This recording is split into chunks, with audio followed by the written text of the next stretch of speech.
ابو لؤلؤ فیروز نامی ایک مجوسی کیا کرتا ہے، مسجد کے اندر داخل ہو کر نماز پڑھا رہے ہوتے ہیں، چھورا گھومتا ہے، پیٹ کے اندر چھورا گھومتا ہے، 3 دن تک انتہائی ہے نا علیل حالت میں رہتے ہیں، مرض وفات میں پہنچ جاتے ہیں، پیٹ میں سے کچھ چیز داخل کی جاتی ہے، یہ سوراخ سے باہر نکلتا ہے۔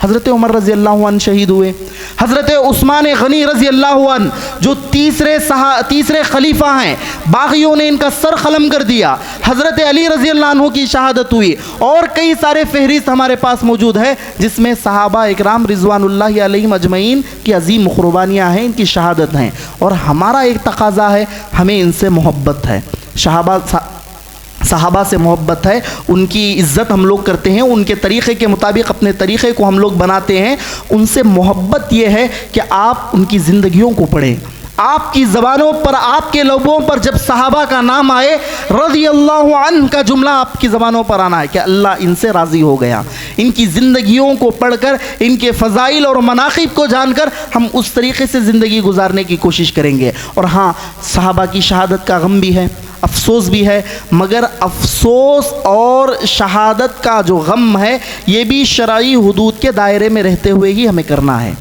دین اللہ کے نبی صلی اللہ علیہ وسلم پر مکمل ہو گیا، آپ صرف صحابہ کا نہیں، خود اللہ کے نبی صلی اللہ علیہ وسلم کی وفات کا لے لیجئے، آپ کے بعد آپ کے اصحاب کی شہادت لے لیجئے، اور خود آپ کے خاندان کے افراد، آپ کے چہیتے افراد، آپ کے والدین ہو سکتے ہیں، آپ کے قرابت دار ہو سکتے ہیں، آپ کے رشتہ دار ہو سکتے ہیں، اگر کسی کا انتقال ہوا، کسی کی وفات کا صدمہ اگر آپ کو پہنچتا ہے، آپ کو غم منانے کی اجازت ہے، آپ کو افسوس کرنے کی اجازت ہے، مگر شرعی حدود کے دائرے میں رہتے ہوئے۔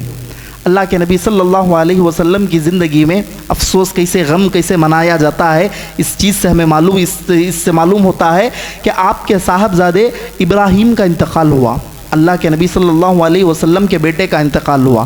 آپ صلی اللہ علیہ وسلم نے کیا بیان کیا؟ ان العین لتدمع وان القلب لیحزن، کہ آنکھیں آنسو بہاتی ہیں، دل غم زدہ ہوتا ہے، اس جدائی سے ہم تمام لوگ ہیں نا غم زدہ ہیں، اس جدائی سے ہم تمام لوگ ہیں نا غم میں ڈوبے ہوئے ہیں، مگر اپنی زبانوں سے وہی چیز نکالیں گے جو ہمارے رب کو راضی ہوگی، غم میں ایسے الفاظ، ایسی چیزیں نہیں نکالیں گے جس سے اللہ رب العالمین ناراض ہو جائے۔ آپ یہ شرعی غم ہے، آپ ایسا غم منائیے، اور یاد رکھیے 10ویں محرم کو جو کربلا کا سانحہ پیش آیا، حضرت حسین رضی اللہ عنہ کی جو شہادت ہوئی، اب آج کے لوگوں کے اندر یہ کانسیپٹ ہے کہ جس دن حسین رضی اللہ عنہ کی شہادت ہوئی اس دن کیا کرنا ہے؟ ماتم حسین منانا ہے، سارے صحابہ شہید ہوئے، ان کا ماتم، ان کا غم، یہ کسی کو نہیں فکر ہے، صرف حضرت حسین رضی اللہ عنہ نواسی رسول کا ماتم منا۔ سب سے پہلی چیز، ماتم نامی اسلام کے اندر کوئی چیز ہے ہی نہیں، جیسا کہ میں نے کہا کہ غم منانے کی اجازت ہے، افسوس آپ کر سکتے ہیں شرعی حدود کے دائرے کے اندر رہتے ہوئے، ماتم حسین ہم لوگ نکالتے ہیں، ماتم ہم لوگ کرتے ہیں، یہ ماتم نامی چیز شریعت کے اندر ہے ہی نہیں، شریعت کے اندر اس کا کوئی یہ نہیں۔ اللہ کے نبی صلی اللہ علیہ وسلم نے بیان کیا کہ لیس منا من ضرب الخدود وشق الجیوب ودعا بدعوى الجاہلیہ، کہ ایسا شخص ہم میں سے ہے ہی نہیں۔ کیسا شخص؟ شق ضرب الخدود، جو اپنے گالوں کو پیٹے، غم کی وجہ سے جو اپنے گالوں کو پیٹے، اپنے چہروں پر تماچے مارے، اور ہے نا اپنے گریبانوں کو چاک کرے، اپنے کپڑوں کو پھاڑ لے اور جاہلیت کے نعرے لگائے، ایسا شخص ہم میں سے نہیں ہے۔ آپ صحابہ کا چھوڑو، بڑی شخصیات کا چھوڑو، اپنے گھر کے کسی افراد کے انتقال پر آپ چہروں پر نہیں مار سکتے، آپ چہروں پر نہ مار نہیں سکتے، سینہ کو بھی نہیں کر سکتے، گریبان نہیں پھاڑ سکتے۔ یہ چیز یاد رکھو، اگر یہ چیز تمہارے اندر آئے گی، یہ جاہلیت کی چیزیں ہیں، اور تم لوگ، اللہ کے نبی نے ایسے لوگوں کے تعلق سے کہا کہ یہ لوگ ہم میں سے نہیں ہیں۔ اب بتاؤ، ماتم کا نام دے کر، حضرت حسین رضی اللہ عنہ کی شہادت کا نام دے کر 10 محرم کے دن تم اپنے جسموں کو تکلیف دیتے ہو، تم اپنے جسموں کو تکلیف دیتے ہو، ڈھول بجاتے ہو، سڑکوں کے اندر موجود رہ کر اس جو واقعہ کربلا کا جو منظر کشی ہے اس کی منظر کشی کرنے کی کوشش کرتے ہو۔ حضرت حسین رضی اللہ عنہ کا مجسمہ بنا دیے، اسٹیچو بنا دیے، اس کے اندر تیر گھسا رہے ہیں، سر کو قلم کیا ہوا دکھا رہے ہیں، اس گھوڑوں کو، زخمی گھوڑوں کو دکھا رہے ہیں۔ یہ کیا چیز ہے؟ یہ مذاق ہے، یہ صحابہ اکرام رضوان اللہ علیہم اجمعین کی قربانیوں کا مذاق ہے۔ ماتم آپ منا ہی نہیں سکتے، اور ہمارے اپنے ان نوجوانوں پر افسوس ہے۔ آج نوجوانوں کی حالت کیسے ہے؟ یہ نوجوان کیا ہیں؟ انہیں دین کا کوئی علم نہیں ہے۔ جیسے ایک سرکس کے اندر جو جانور پالے جاتے ہیں، سرکس کے اندر کے جانوروں کی حالت کیسے ہوتی ہے کہ انہیں ٹرین کیا جاتا ہے کہ فلاں دن سرکس رہے گا، سرکس کے اندر یہ کرتب تمہیں دکھانے ہیں، یہ چیزیں تمہیں کرنی ہے، یہ کام تمہیں کرنے ہیں۔ اور سرکس کے وہ جانور بھی اتنے ہوشیار ہوتے ہیں کہ جس دن انہیں کرتب دکھانا ہوتا ہے، جس دن ایکٹنگ کرنے ہوتی ہے، اسی دن وہ کرتے ہیں۔ باقی ایام میں جاؤ، وہ آپ کے کسی اشارے پر عمل نہیں کریں گے، آپ کو نہ وہ کرتب دکھائیں گے، آپ کو نہ وہ انجوائمنٹ دیں گے، کوئی چیز نہیں کریں گے۔ جس دن ان کا مالک کہتا ہے کہ اس دن کرتب دکھانا ہے تبھی کرتے۔ ایسے آج ہمارے نوجوانوں کی حالت ہے۔ دین کیا ہے، قرآن کیا ہے، حدیث کیا ہے، آج ہمیں اس کا کوئی نالج نہیں ہے۔ بس ہم لوگوں نے یہ کانسیپٹ بنا لیا ہے کہ سال میں کچھ ایام ایسے آئیں گے جن ایام کے اندر کیا کرنا ہے، جا کر دیوانوں کی طرح ناچنا ہے۔ اور وہ کس مناسبت سے وہ چیز کر رہے ہیں یہ تک بھی نہیں معلوم۔ عید میلاد آئی اس دن، 10 محرم آئے، شب برات آئے، ایسے کچھ دنوں کو نوجوان خاص کر لیے ہیں، اور کیا کرتے ہیں جا کر، کیا کس وجہ سے کر رہے ہیں، کیوں کر رہے ہیں، کیا یہ اس کا حکم شریعت میں ملا ہے، نہیں ملا ہے، نہیں، بس گئے دیکھا دیکھی کیا کرتے ہیں، اندھوں کی طرح ناچتے ہیں، کیا کرتے ہیں، ڈھول بجاتے ہیں، ایک دوسرے سے کمپٹیشن ہوتا ہے، بس تیار میں رہتے ہیں کہ فلاں دن 10ویں محرم آ رہی ہے، ہماری اپنی ایک گروپ بنا لیتے ہیں، ایک ٹیم بنا لیتے ہیں، اس دن کیا کرنا ہے، سب سے زیادہ ہماری ٹیم آگے رہنا ہے، سب سے زیادہ ناچنے میں، سب سے زیادہ ہے نا خرافات کرنے میں، سب سے زیادہ ہے نا گری ہوئی حرکتیں کرنے میں ہم لوگ آگے رہیں گے۔ یہ کانسیپٹ ہم لوگوں نے بنا لیا ہے، یہ چیز ہم لوگوں نے کر لی ہے۔ اب ایسے لوگوں کو نہ نمازوں کی فکر، نماز ہو رہی ہے، نماز کو جائیں گے، مسجد کو آباد کریں گے، علماء سے تعلق رکھیں گے، قرآن کیا ہے، حدیث کیا ہے، کتاب اللہ کیا ہے، کہ سنت رسول کیا ہے، ان کو کسی چیز کی نالج نہیں ہے۔ بس شیطان کیا کر رہا ہے، شیطان نے ان کی ڈور اپنے ہاتھوں میں لے لی ہے، اور جیسے وہ نچاتا ہے یہ ناچتے ہیں۔ کیا ہے، کیا صحیح غلط کسی کی تمیز نہیں، بس جہاں پر ناچنا ہو، کرتب دکھانا ہو، ایسے ہے نا بیکار کے کامیں ہوں، ایسی چیزوں میں جا کر کود جاتے ہیں، کرتے ہیں۔ اور جو تکلیفیں دیتے ہیں، اپنے آپ کو جھومتے ہوئے کیا کرتے ہیں، بلیڈوں سے جو اپنے سینہ کو بھی کرتے ہیں، جو زخم پہنچاتے ہیں۔ سب سے پہلے میں آپ کو یہ کہتا ہوں کہ 2 راستے آپ کے پاس ہیں اس خطبہ جمعہ سے، ایک پیغام میں آپ کو یہ دیتا ہوں، بڑا گہرا پیغام ہے۔ 2 راستے آپ کے پاس ہیں۔ ایک راستہ کتاب اللہ اور سنت رسول کا راستہ، اور یہ ایسا راستہ جس کا حکم نبی کریم صلی اللہ علیہ وسلم نے دیا، یہ ایک ایسا راستہ جو آپ کو جنت کو لے جانے والا راستہ ہوگا، اور اس کی تعلیمات ہمیں ہمارے نبی صلی اللہ علیہ وسلم نے دی۔ دوسرا راستہ شیطان کا راستہ، جو نبی کریم صلی اللہ علیہ وسلم کی مخالفت کرنے والوں کا راستہ، اور جو پہلا راستہ اختیار کریں گے نبی کریم صلی اللہ علیہ وسلم کا راستہ، آپ کی بتائی ہوئی تعلیمات پر عمل کریں گے۔ 10ویں محرم کو کیا کریں گے، ناچنے گانے ماتم کرنے غم منانے کے بجائے کیا کریں گے، 10ویں محرم کو آپ نے روزہ رکھنے کا حکم دیا، روزہ رکھیں گے۔ 10ویں محرم کو روزہ رکھیں گے، اور ساتھ میں 9ویں محرم کا روزہ بھی رکھیں گے۔ یہ نبی کریم صلی اللہ علیہ وسلم کا طریقہ ہے۔ اور دوسری بات، قرآن کا حکم ہے کہ اس مہینے کے اندر کسی طرح کا کوئی ظلم نہیں کریں گے، اپنے نفسوں پر ظلم نہیں کریں گے۔ تیسری بات یہ کہ ماتم نامی تصور اسلام کے اندر نہیں ہے۔ اللہ کے نبی نے کہا کہ ایسے لوگ ہم میں سے نہیں ہیں جو چہروں کو ماریں، سینہ کوبی کریں، جاہلیت کے نعرے لگائیں، ہم میں سے نہیں ہے۔ یہ نبی کے واضح احکامات ہیں، واضح احکامات ہیں، میری بات نہیں ہے، دلیل ہے۔ میں قرآن کی سورہ توبہ کی ایک آیت بیان کیا، پھر دوسری حدیث بیان کیا، صحیح بخاری کی حدیث، پھر تیسری حدیث بیان کیا۔ یہ نبی کریم صلی اللہ علیہ وسلم کا راستہ ہے جو مدلل ہے، جو ثابت شدہ ہے۔ اب یہ ایک ایسا راستہ ہے جو ہے نا شیطان کا راستہ ہے، شیطان کا راستہ ہے۔ اور وہ راستہ کیسا ہے، ماتم کا راستہ ہے۔ وہ راستہ کیسا ہے جس میں شرعی مخالفت ہوتی ہے۔ وہ راستہ کیسا ہے، ناچنے کا راستہ ہے۔ وہ راستہ کیسا ہے، غلط جلوس نکالنے کا راستہ ہے۔ وہ راستہ کیسا ہے جس میں اللہ رب العالمین کے فرامین کی، اللہ رب العالمین کے ہے نا جو باتیں بتائی گئی ہیں اس کی نافرمانیاں قدم قدم پر ہوتی ہیں۔ یہ ایسا راستہ ہے اور شیطان اسے کنٹرول کیے ہوئے ہیں۔ اب دیکھو ایک چیز، ایک عقل پر سمجھ میں آنے والی ایک چیز میں آپ کو یہ بھی بیان کروں۔ دین کس پر مکمل ہوا؟ دین کون لے کر آئے؟ دین اللہ کے نبی صلی اللہ علیہ وسلم پر مکمل ہو گیا۔ قرآن کی آیت موجود ہے۔ حضرت حسین رضی اللہ عنہ اللہ کے نبی کریم صلی اللہ علیہ وسلم کے نواسہ رسول، ان کی جو شہادت پیش آئی یہ 50 سال بعد پیش آئی۔ آپ اپنی زندگی میں یہ حکم دے رہے ہیں کہ 10ویں محرم کو روزہ رکھو۔ آپ اپنی زندگی میں یہ حکم دے رہے ہیں کہ ماتم نہیں کریں گے، کسی کا ماتم نہیں کریں گے۔ آپ اپنی زندگی میں قرآن کا یہ حکم بیان کر رہے ہیں کہ محرم کے مہینے میں اپنے نفسوں پر کسی طرح کا ظلم نہیں کریں گے۔ اب دین اس پر مکمل ہو گیا۔ بعد میں اللہ کے نبی کی وفات کے بعد وہ چاہے کتنے بڑے صحابی ہو، کتنے بڑے ولی ہو، کتنے بڑے بزرگ ہو، یا پھر کچھ ایسے واقعات ہوں، ان کی وجہ سے دین نہیں بدلے گا، ان کی وجہ سے دین نہیں بدلے گا۔ 10ویں محرم کا پورے احکامات اللہ کے نبی نے اپنی زندگی میں دے دیے۔ شہادت حسین 50 سال بعد ہوا۔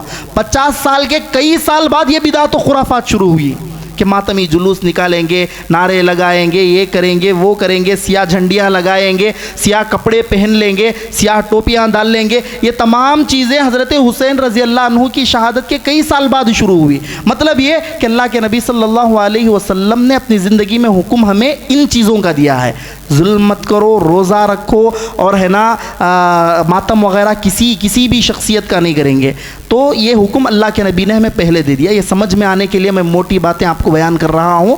یہ چیزیں شریعت سے ثابت نہیں ہیں، یہ ہمارا راستہ نہیں ہے، یہ مسلمانوں والے کام نہیں ہیں۔ اگر آپ 10ویں محرم کے اندر روزوں کو چھوڑ کر نمازوں کو چھوڑ کر مسجدوں سے دور ہو کر جلوس میں شامل ہو کر ماتم مناتے ہوئے، اپنے جسموں کو تکلیف دیتے ہوئے، اپنے ہے نا گالوں کو پیٹتے ہوئے، اپنا سینہ کوبی کرتے ہوئے، جاہلیت کے نعرے لگاتے ہوئے، یا حسین کے نعرے لگاتے ہوئے اگر آپ پھریں گے، یاد رکھو یہ سارے لوگ نبی کے مخالفین لوگ ہیں، نبی کے اپوزٹ کام کرنے والے لوگ ہیں۔ کیونکہ نبی سے محبت تو کس چیز کا نام ہے؟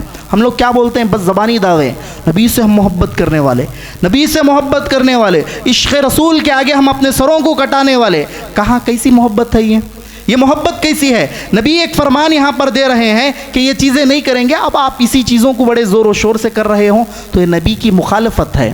پہلے وہ لوگ جو روزہ رکھتے ہیں، سارے کام کرتے ہیں، یا نبی کا ساتھ دینے والے، نبی کے حکم کی تائید کرنے والے، اور نبی کے راستے پر چلنے والے، جنت کے راستے پر چلنے والے، اور یہ لوگ شیطان کے راستے پر چلنے والے۔ کیونکہ نبی کا حکم کی جو تائید نہیں کرتا، آپ کے حکم پر جو عمل نہیں کرتا، وہ شیطان کے بہکاوے میں آ گیا، شیطان کے جو راستے میں آ گیا، دین کے اندر نئے کام میں جو آ گیا، جو بدعتوں میں آ گیا، جو خرافات میں آ گیا، ایسا شخص کیا ہے؟ یہ جہنم کے راستہ ہے۔ فَإِنَّ كُلُّ بِدْعَةٍ ضَلَالَةٍ وَكُلُّ ضَلَالَةٍ فِي النَّارِ، کہ ہر بدعت ہے نا گمراہی ہے، اور ہر گمراہی کیا کرے گی؟ آپ کو جہنم کی طرف لے کر جائے گی۔ تو بتانا مقصد یہ ہے کہ 10ویں محرم کے اندر روزہ رکھنے کی کوشش کریں، 9 کا بھی روزہ رکھیں، اپنے نفسوں پر ظلم مت کریں، کسی بھی طرح کے، گھروں کے اندر بھی لڑائی جھگڑے مت کریں، مسجدوں کے اندر لڑائی جھگڑے مت کریں، مسجدوں کے اطراف میں، اپنے گاؤں کے اندر یا کسی بھی معاملے میں اس حرمت والے مہینے کا خیال رکھیں، لڑائی جھگڑا نہیں کریں گے، اپنے جسموں کو بھی تکلیف نہیں پہنچائیں گے۔ اور خاص طور سے میں اپنے نوجوان ساتھیوں سے کہوں گا کہ نوجوانوں، تم قوم کا مستقبل ہو، تمہیں کوئی بھی چیز ہے نا پورے ہے نا نازک طریقے سے دیکھنی ہے، شرعی چیزوں کو جانو کہ دین کیا ہے، دین کسے کہتے ہیں، دین کیا ہے، کتاب اللہ کیا ہے، سنت رسول کیا ہے، ان چیزوں کو جانو۔ اندھے بن کر، اندھی تقلید بن کر انجوائمنٹ، دین کے نام پر انجوائمنٹ مت کرو، دین کے نام پر انجوائمنٹ مت کرو، نمازوں سے غافل ہو کر، دین سے غافل ہو کر، دین کے نام کو بدنام کرنے کی کوشش مت کرو۔ غیر مسلم دیکھتے ہیں یہ چیزوں کو، ماتم کو وغیرہ کو، مسلمانوں کے نوجوانوں کو ناچتے ہوئے، ایک دوسرے کو تکلیفیں دیتے ہوئے، یہ چیز سوچتے ہیں کہ یہ مسلمانی ہے، یہ کام اللہ کے محمد الرسول اللہ صلی اللہ علیہ وسلم نے اس کا حکم دیا ہے، حالانکہ آپ نے اس کا حکم نہیں دیا، یہ شیطان کے بہکاوے پر آ کر عمل کر رہے ہیں۔ تو ایسی چیزوں سے بچیے، اللہ کے لیے ایسی بدعات کو اپنے اندر سے نکالیے، ایسی خرافات کو اپنے اندر سے نکالیے، چھوڑ دیجئے ساری چیزیں، دین کے نام پر انجوائمنٹ مت کیجئے، دین کا نام خراب کرنے کی کوشش مت کیجئے، فرینڈ سرکل کے نام پر وہ دوست بلا رہا ہے، یہ دوست بلا رہا ہے، وہ دوست فلاں کا ایک ہے، وہاں جائیں گے مزہ آئے گا، نظر و نیاز کے شربت پئیں گے، عیش کریں گے، یہ ساری چیزیں غلط ہیں، یہ ساری چیزیں خرافات ہیں، آپ کو جہنم میں لے جانے والی چیزیں ہیں. میں آپ کو متنبہ کر رہا ہوں، اس چیز سے بچیے، ورنہ آپ کی تمام جو نیکیاں، چھوٹی موٹی جو نمازیں پڑھ کر نیکیاں کر لیتے ہیں نا، بدعتوں کی وجہ سے یہ بھی خالی ہو جائیں گی، آپ کا جہنم جانا یقینی ہو جائے گا. تو بدعات و خرافات سے اس مہینے کے اندر اپنے آپ کو بچانے کی کوشش کیجیے. تو یہ کچھ باتیں تھیں میں نے آپ حضرات کے سامنے رکھی. میں اللہ رب العالمین سے دعا کرتا ہوں کہ اللہ رب العزت مجھ کہنے والے اور آپ تمام سننے والوں کو اس مہینے کی حرمت کا خیال رکھنے کی توفیق عطا فرما. جو بھی تاکید، جو بھی احکامات اللہ کے نبی صلی اللہ علیہ وسلم نے ہمیں دی، ان پر عمل پیرا ہونے کی توفیق عطا فرما. عاشورہ کا روزہ 10ویں محرم کا روزہ ہے، اس دن کا روزہ رکھ کر اپنے 1 سال کے گناہوں کو بخشوانے کی توفیق عطا فرما. اللہ رب العالمین اس سے پہلے کے سالوں میں ماتم کے نام پر، شہادت حسین رضی اللہ عنہ کے نام پر، نہ جانتے ہوئے جہالت کی بنیاد پر ہم سے جو کچھ چیزیں ہو گئی، کوئی ہم میں سے ناچا ہوگا، کوئی ہم میں سے ہے نا شربت پیا ہوگا، کوئی ہم میں سے ہے نا جلوس میں شامل ہوا ہوگا. اللہ ہمیں اس کا علم نہیں تھا. ہم استغفار تجھ سے طلب کرتے ہیں، ہم تجھ سے مغفرت طلب کرتے ہیں. انشاءاللہ آج ہمیں قرآن اور حدیث کی روشنی میں یہ تمام چیزیں معلوم ہوئی کہ تمام راستے غلط راستے ہیں. ہم اسے چھوڑنے کا ہے نا یہاں پر اس مجلس میں عزم کرتے ہیں. اللہ رب العالمین ہمارے ان تمام خطاؤں کو درگزر فرما دے. جب تک زندہ رکھ، توحید پر زندہ رکھ. خاتمہ ہو تو خاتمہ بالخیر ہو. اقول قولی ھذا استغفر اللہ لی ولکم ولسائر المسلمین.